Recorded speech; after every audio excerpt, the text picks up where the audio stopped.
Hi, team. Welcome to 10 Talks. Today, I am sharing a dear friend with you. Michelle DeAngelis has been in my life for many, many years, and what a gift. Thank you, Michelle, for joining us today. And team, we're talking about intentional leadership. It goes very much with us really promoting and being for you to be all about intentional living. So today, let's talk about that dimension of professional success. Leadership, how do we do it? What's it all about? And we're going to start with you, Michelle. You are a champion for leadership. Thank you for just the many lives that you lead, the grace that you lead. Oh my gosh, you are just the beautiful example of leadership. And we'd love to hear just a bit about the power of your story. Of course, thank you so much for that. And how great for us to team up. When I think about my story and what brought me to this moment in time today, one of the things that comes to mind for me, I literally, not exaggerating, have been a student of leadership for 40 years. And so I feel it's not that I've cracked the code or I'm one of the world's greatest leaders. It's not that. It's that I put into practice some of the greatest thinking from some of the greatest thinkers. And I love sharing that with you today. That's one of the things we'll be talking about today. I think the key is being present, showing up, being present, and people poo-poo that occasionally without realizing that there's huge power in that. And whether it's, sitting across the table from your daughter and you're each on your iPhones, or reading the morning paper while, your kid is trying to tell you about their art project, or tuning out in a meeting. Those are all very natural and easy things to do. And what I'm proposing is that intentionality, you talked about intentional living, that intentionality, that being on purpose and showing up can be brought to leadership. And so that's what I want to talk about today. Well, let's start with why. What is the power behind intentional leadership? What does it mean? Just take us through what you've learned from great leaders, great thinkers. I know you are a great student of life. So what are some winning strategies that you've learned about really intentional leadership? One of them is, and I'm not being a smart aleck, is to be intentional, because sometimes we wing it, or we show up last minute, or we phone it in, or there are ways to get by rather than ways to truly excel, have the other people feel acknowledged, really benefit from the messaging that's coming your way. So for me, the first thing is to be intentional. And that's the reason that we're talking about intentional leadership. It's easy to forget, because we're all professionals and we're good, and we can get by, but it's easy to forget to establish an intention. And when I'm working with clients, I'll say it could be on your way from the bathroom to the meeting, or from your refrigerator in your kitchen to your Zoom, at your desk in your bedroom. So it's not like it has to be a big production, but it does have to be. And so that's one of the most important things I've learned. There's a fantastic article that we'll be speaking to today a few months ago in Harvard Business Review. And it's written by Suzanne Patterson, who's a professor at the Thunderbird School of Management. And I'm actually just going to take a second look. It's called How to Develop Your Leadership Style. I've read this article 100 times. I probably have it memorized, but I find that leadership style is something to be cultivated, developed, and intentional. So I'll take you through some of the key points in this article and share with you what I've found to make a really big difference. Now, a funny intro to this story is I was on the phone with an executive coaching client last week, and we were talking all about leadership and big wins and big losses and things like that. And so I said, well, what are your 3 most horrifying moments as a leader? And he was like, oh my gosh. And he rattled them off. And I said, well, let me tell you my most horrifying 3 moments as a leader, because I don't just work as a coach. I also work as an interim leader in companies and lead a lot of big projects. And I'm not going to take you through my 3 horrifying moments, but the beauty of it was we ended up laughing at ourselves as a part of this. And then we took the learning from that to bring to a more intentional style and presence in the meetings that came after those horrifying ones. So a good example of just always learning from what we do. And it's not always going to be right. It's not always going to be perfect. One of the things I've learned is that people tend to say, well, I just have to be me. I just have to be authentic. And my position about that is that it's like playing the piano. There are 88 keys on the piano. There are a lot of different notes and sounds that can come out of that one instrument. You can play it hard, you can play it slow, fast, high, low. There's so many variations. It's still a real piano. It's still authentic piano music. It's just conveying a lot of different meanings with how it is played. And so that's my view about ourselves, myself, clients, people when they're wanting to show up their best is it Rachmaninoff played hard and dramatic and profound, or is it a little, soft tinkling noise? Like what will elicit the outcome that you want from that audience? It's the same thing in a meeting. So what I love about this article is it talks about the power of choosing how you want to, the piano example is mine, not a part of the article, but it talks about choosing how you want to show up. And I'll look at this to get it right. Suzanne has a fantastic quote, and she said, you need to be powerful enough to be heard as a leader and attractive enough to be followed. So I think that's a really interesting juxtaposition of power and attractiveness. So the premise of the article is that you need to understand your audience. You need to understand your desired outcome and be very clear about that, crystal clear. And desired outcome to me means how you want to leave them thinking and feeling and doing.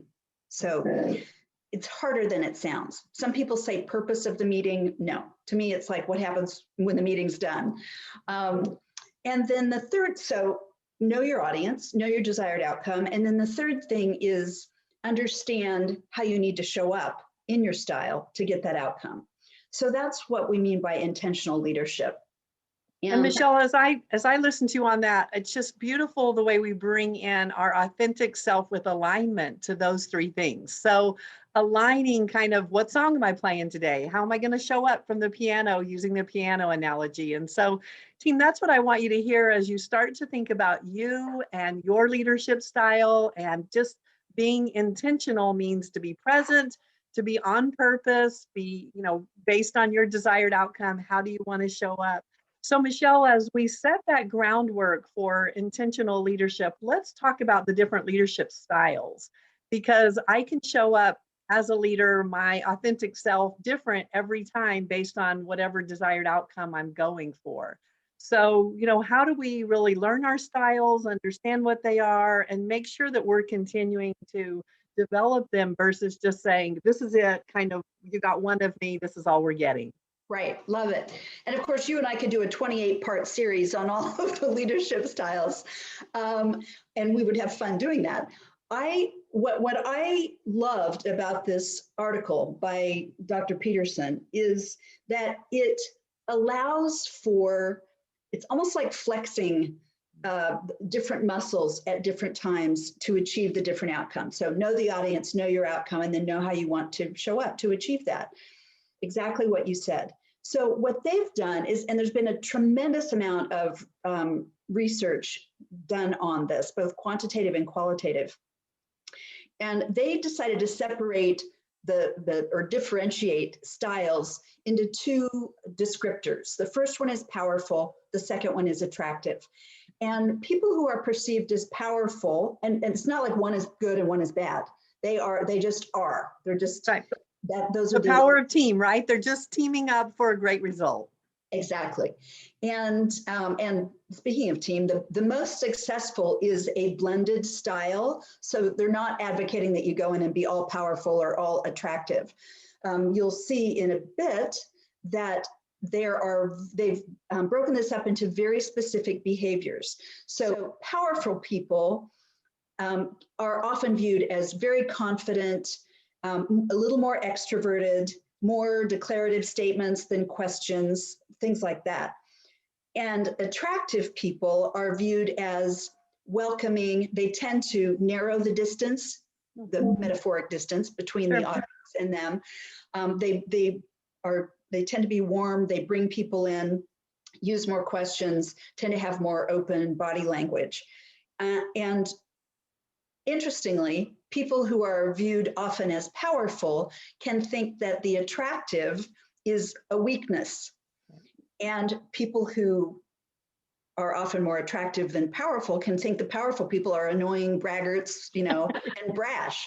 So and because we all have different styles and we all play the piano differently. So what I would say is understand how you are viewed and by others, because it's or unless you're videotaping yourself, it's very difficult to have an unbiased view of yourself in the moment when you're speaking.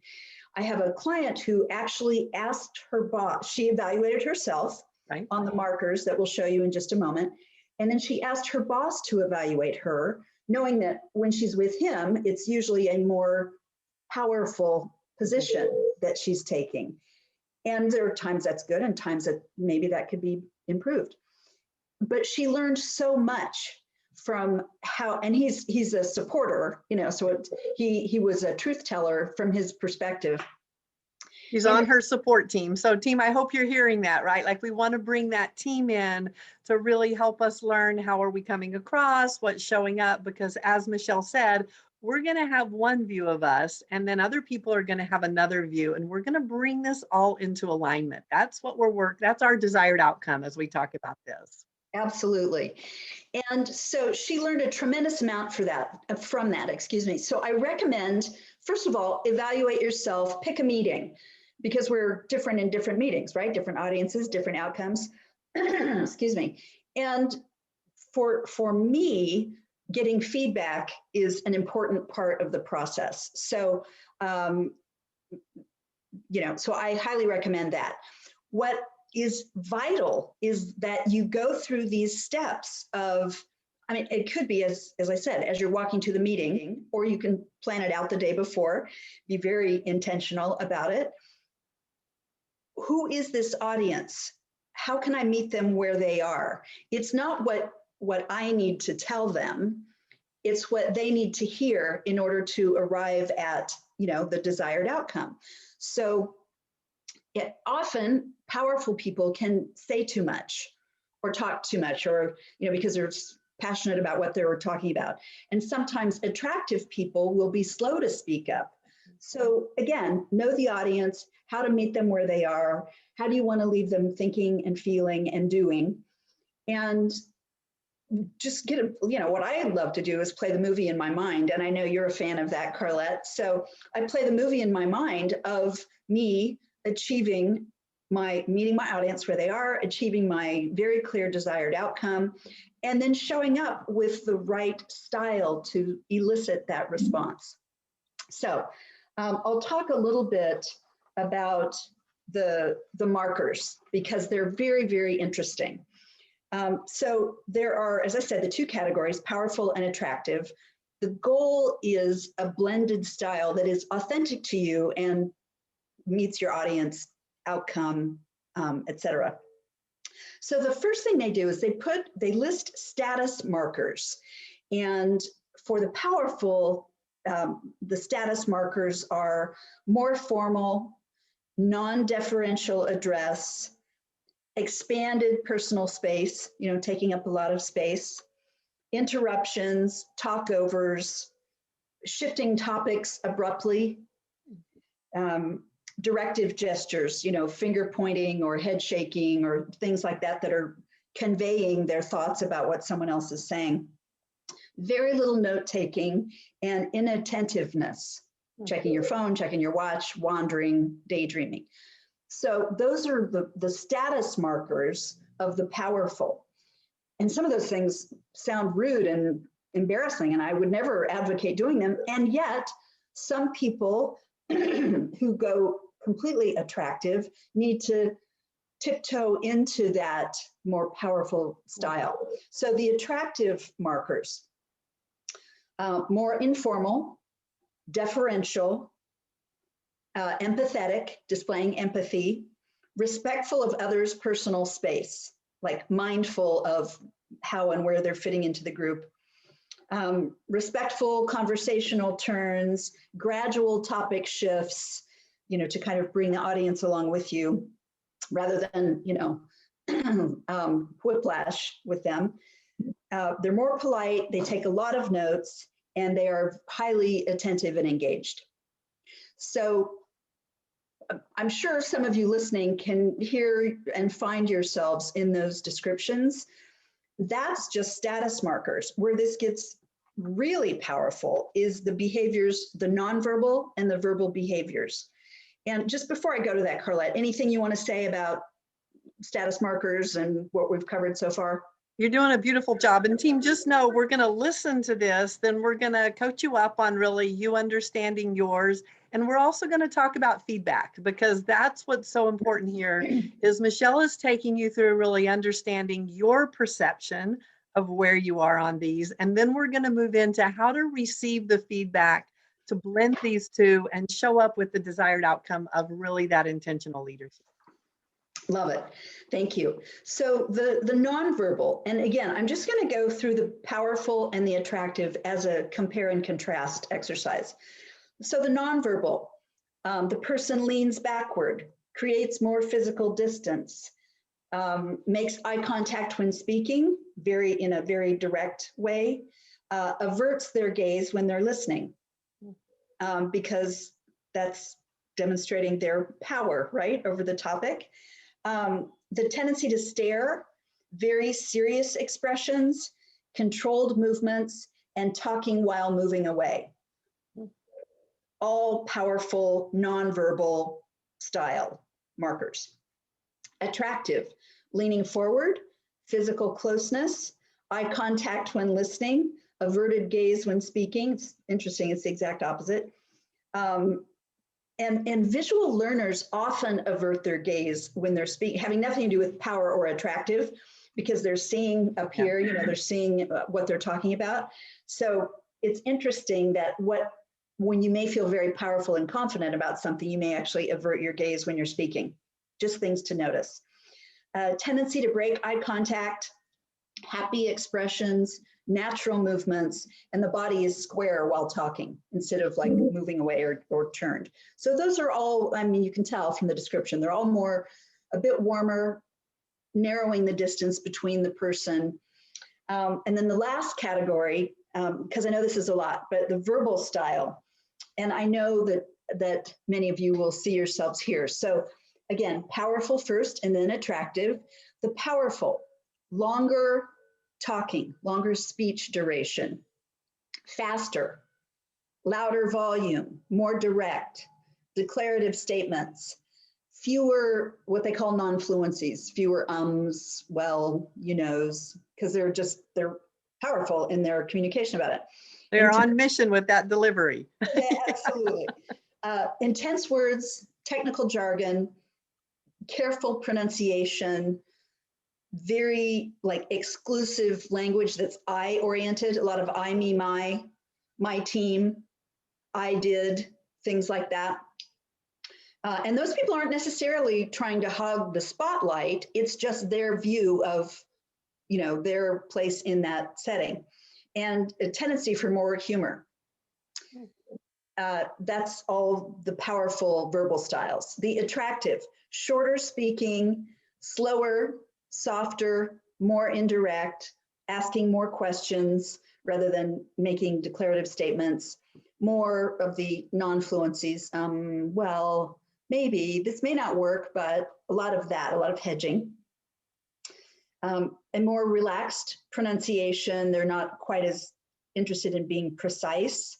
inclusive language, we, ours, together, we, and less humor, and certainly no sarcasm. So that's and you'll see this, but that's the list of powerful versus attractive. And you can imagine, like when my one client went through and rated herself, she really was a mix. And I had her rate herself for 3 different meetings because she shows up differently, and we all show up differently. What I asked her to do, and what all of you might consider doing, is choosing one of the markers that you very seldom use that you think will help with your desired outcome.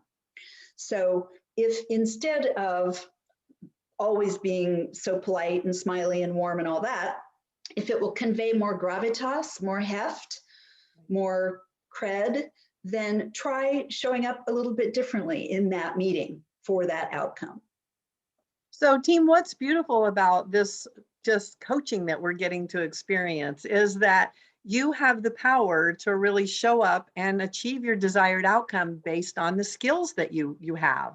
And so if you think about this from a sports perspective, every opponent is different. We're playing the same game, but we've got to really focus on how to win at our game based on their strengths or desired outcomes.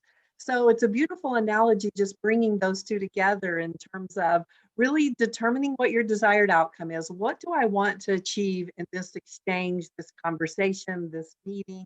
It can be just anything you're doing. We're bringing you back to being very, very intentional and really being intentional about who you are, who you want to serve and support, and how together collectively you want to bring this result that achieves the desired outcome.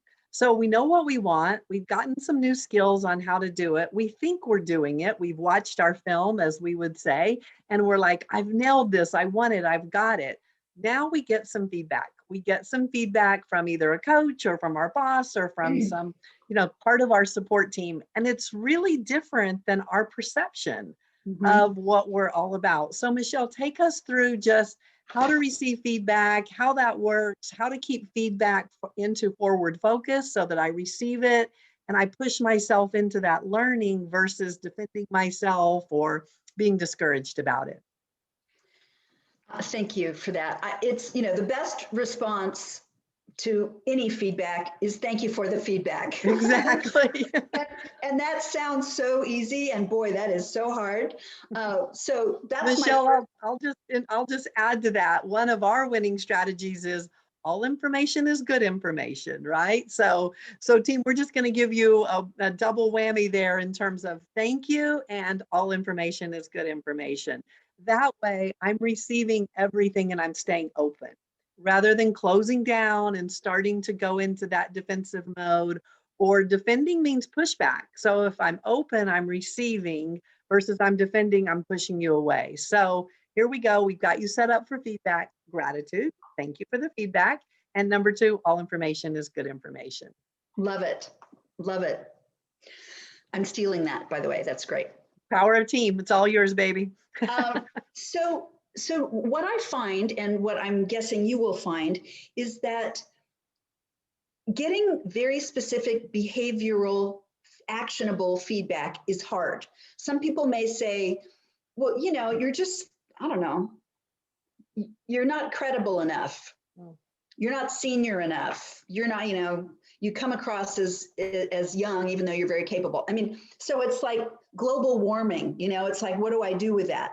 And so when I'm working with people, I say, global warming, we understand, conceptually, we get that. Now, what are you going to do about it? So we talk about, you separate the plastic from the cans, from the glass in your recycling bin. And, and of course, there's 100 examples.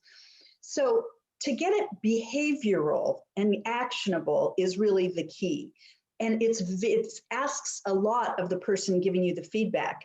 So one of the things I ask my clients to use, excuse me, is what would that look like? It's this sort of the what would success look like? And It's not, well, what would that look like? Because you're obviously, full of it. It's, I would love to achieve that. I don't see a way right now to do that. What would that look like? Just give me an idea. So occasionally, depending on the nature of the feedback, you can ask that as a question. So you have a natural style where you will just show up. If you're not intentional, you will just show up in that, whatever that style is. If you are intentional, then you know you're going for a very specific outcome. So if you have a trusted person who is in a meeting with you, or on a team with you, and will be a truth teller and will give you some true feedback, then that's great. So what you might hear, you don't have enough gravitas, you don't have enough cred. Well, what behaviorally, what you are doing is you're being too attractive. And you need to insert some powerful into your leadership style. So that can be as simple as how you dress. It can be using a pause so that you're not filling every moment, with words. It can be, and you can literally just go down the column, because Carlette's going to provide this to you, and figure out what you could feel still authentic incorporating, but that would move you on that spectrum from attractive to more powerful. It's amazing. I have seen people change in very subtle ways, and and then they get the promotion, or they get the advancement, because they are recognized as having that gravitas. Another one, your team is afraid of you. And that's just you're coming across way too powerfully. And so those of you in that column can look at the attractive column, use more questions, make fewer declarative statements, engage people and get them speaking, not just you speaking. Another one, you're too nice.